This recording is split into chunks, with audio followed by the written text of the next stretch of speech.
जदि आपणମାନଙ୍କ पाखरे 4 चकिया किंबा 2 चकिया जान आपणମାନଙ୍କ पाखरे अछि ताले आपणମାନଙ୍କ ପାଇଁ गोटे बहुत बड़ खबर। देखंतु आपण जो पुराना गाड़ी गुड़ाक सब चलाउथिले किंबा सेकेंड हैंड गाड़ी जो चलाउथिले तार समय सीमा किंबा तार जो टाइम लिमिट आपणମାନଙ୍କର 15 वर्ष थिला तो ताकू मोहन सरकार आगको आ किछि वर्ष बढ़ायाकू जाउछंती।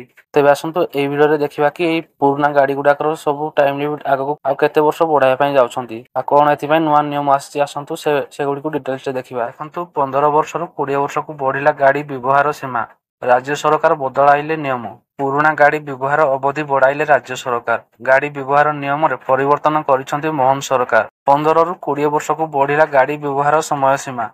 पूर्व 15 वर्ष पुराना गाड़ी व्यवहार रे कटकणा लगाइथिला बीजेडी सरकार। तबे सरकारनकर एई निष्पत्ति अनेकଙ୍କୁ देव आश्वस्ति कारण लोकमानक 15 वर्ष पुराना गाड़ी भलो कंडीशन रे रहिथा बेले सेगुडी को चलाइबारे कटकणा लागिथिला जहा पई साधारण लोकଙ୍କ ठारे असंतोष देखियाको मिलिथिला।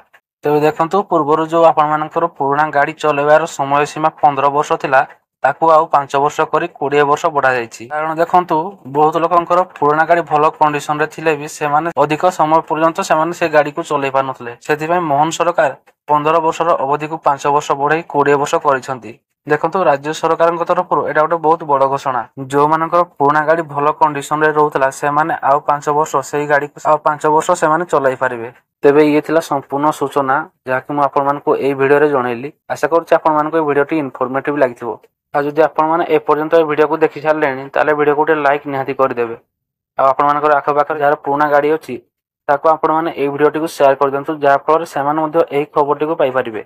आ जदि आपण माने चैनल को ए पर्यंत सब्सक्राइब मध्ये करि नाहादी ताले आपण माने चैनल को मोर सब्सक्राइब करि रखिथांतु जा फल एई भली नुवा नुवा इन्फॉर्मेटिव वीडियो रो नोटिफिकेशन पाई परिबे।